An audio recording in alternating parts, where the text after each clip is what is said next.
సుమధురం channel శ్రోతలందరికీ స్వాగతం సుస్వాగతం.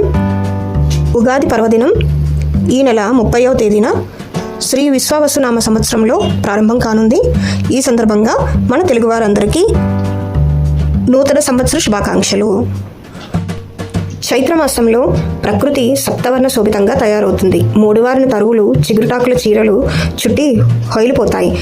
అంతవరకు మోగిపోయిన కోకిల గొంతు సవరించుకొని కిలకిల రావాలి పలికిస్తుంది. పల్లవాలు సోయిగాలు పోతే మల్లెలు మధుర పరిమళాలు వెదజల్లుతాయి. ఎటు చూసినా ఆనందాలు ఆహ్లాదాలతో హృదయంగా ఉంటుంది. చైత్రమాసాన్ని మధుమాసంగాను కూడా పిలుచుకుంటాం. మధువు అంటే తేనె. జీవితం తేనెలా అమృతతుల్యం కావాలనేది ఆంతర్యం. ఇదే ఉగాదికి ఉన్న పరమార్థం. ఈ వీడియోలో నేను ముఖ్యంగా చెప్పబోయేది ఏంటంటే ఉగాది పుట్టుక, ఉగాది ఎలా జరుపుకోవాలి, ఉగాది రోజు పంచాంగం ఎందుకు పఠించాలి అన్న విషయాల గురించి చర్చిద్దాం. అబ్బాదౌ నింబకుసుమం శర్కరామ ఘృతైర్యుతం భక్షితం పూర్వయామే తు తద్వర్షే సౌఖ్యదాయకం శతాయు వజ్రదేహాయ సర్వసంపత్కరాయ చ సర్వారిష్ట వినాశాయ నింబకం దశ భక్షణం. ఉగాది రోజున మన శక్తికి తగ్గట్లుగా పూర్ణ కుంభం దానం చేయడం అనేది చాలా ఉత్తమం, శ్రేష్టం. వెండి, రాగి లేదా మట్టి పాత్రను నీళ్లతో నింపుతారు. అందులో గంధం, పూలు, అక్షతలు, మామిడి, వేప, మోదుగ, నేరేడు, అశోక తదితర పత్రాల చిగుళ్ళు వేసి పూజిస్తారు. ఆ కుండను గురువులకు కానీ పెద్దలకు కానీ ఇంటి పురోహితునికి కానీ ఇచ్చి వారి ఆశీస్సులను పొందుతారు. చైత్రే మాసి జగద్బ్రహ్మ ససర్జ ప్రథమే హని శుక్లపక్షే సమగ్రం తు తదా సూర్యోదయే సతి. శ్రీ మహావిష్ణువు మత్స్యావతారమెత్తి సోమకాసురుడి నుండి వేదాలను రక్షించి బ్రహ్మదేవుడికి అందజేస్తారు. ఆ శుభదినమే ఉగాది అనే కథనము ఉంది. కొన్ని ప్రాంతాల్లో ఉగాదిని మత్స్య జయంతిగా వేడుక చేసుకునే ఆచారం కూడా ఉన్నది. ఉగాది నాడు ఏం చేయాలి? ఉగాది అంటే ముందుగా గుర్తొచ్చేది ఉగాది పచ్చడి.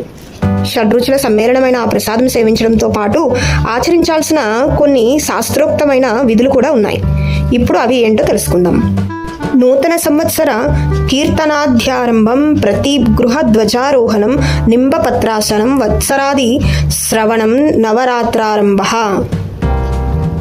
నూతన సంవత్సర ఆరంభాన్ని సూచిస్తూ ఉగాది ఆసనమయ్యే వేళ భగవద్కీర్తనలు పాడుకుంటూ కాలక్షేపం చేయాలి.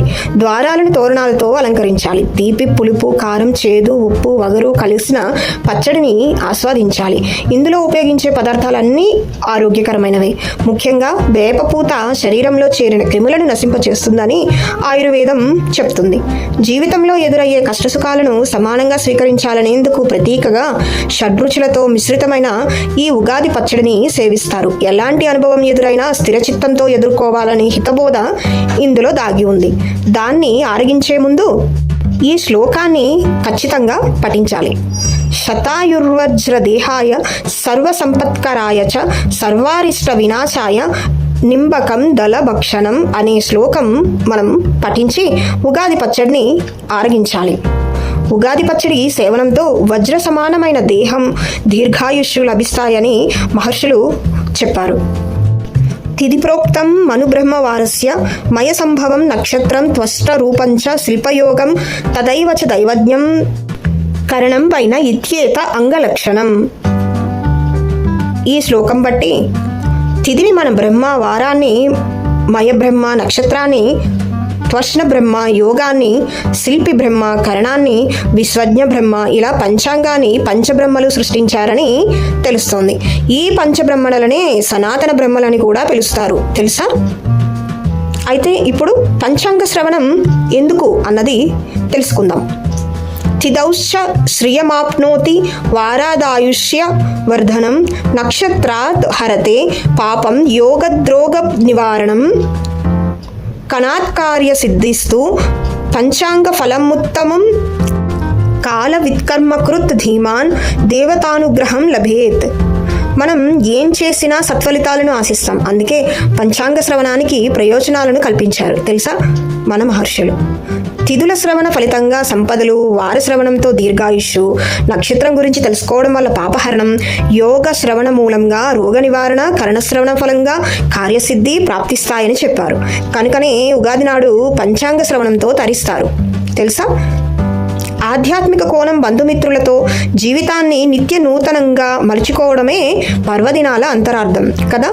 ఉగాది కూడా అందరితో కలిసి వేడుకలా జరుపుకోవాలి. అబ్దాదౌ బంధు సంయుక్తే మంగళ స్నానమాచరేత్ వస్త్రం ఆభరణై దేహమలంకృత్య తతః శుచిః.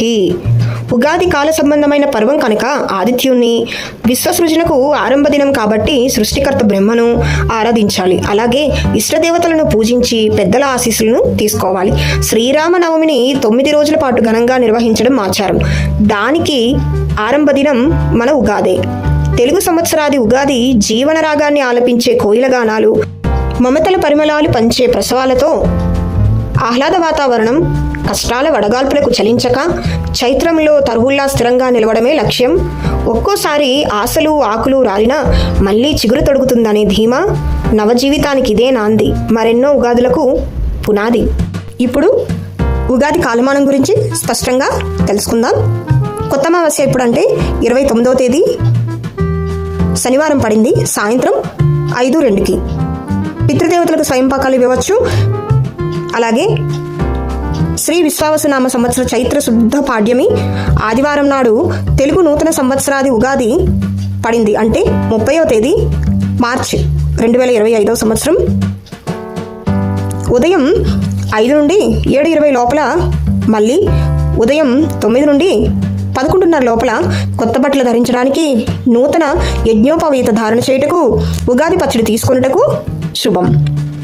ఉదయం 9 నుండి సాయంత్రం 3 గంటల లోపల పసుపు, బెల్లం, చింతపండు, బంగారం, వెండి మొదలగు శుభకర్ములకు వస్తువులు కొనుటకు శుభం. సాయంత్రం 3 నుండి 4:15 లోపల, మళ్ళీ సాయంత్రం 6 నుండి 7 లోపు తూర్పు ఉత్తర దిశలో ఎందు ప్రయాణం శుభం. నూతన దస్తావేజులు అంటే అకౌంట్స్ ఉదయం 9:28 లేదా ఉదయం 9 నుండి 11:30 లోపల నూతన దస్తావేజులు అకౌంట్ బుక్స్ ప్రారంభం చేయటకు శుభం. సర్వదా శుభం. సర్వేషాం సన్మంగళాన్ భవంతు. ఓం శ్రీ మాత్రే నమః. ఓం గురుభ్యోం నమః. శుభమస్తు, ఆవిఘ్నమస్తు. ఇక సెలవు. స్వస్తి. శ్రోతలందరికీ చిన్న విజ్ఞప్తి. ఒకవేళ కానీ శ్లోకంలో తప్పులు దొరికినట్టయితే నన్ను క్షమించండి, మన్నించండి. నా వీడియో, నా మాటలు మీకు నచ్చినట్లయితే నా వీడియోని లైక్ చేయండి, షేర్ చేయండి. అలాగే నా ఛానల్ను సబ్స్క్రైబ్ చేసుకోండి. Thank you so much. ఇక సెలవు. హ్యాపీ ఉగాది. మన తెలుగు వారందరికీ మరొకసారి శ్రీ విశ్వావసునామ సంవత్సర శుభాకాంక్షలు. Thanks for watching my video.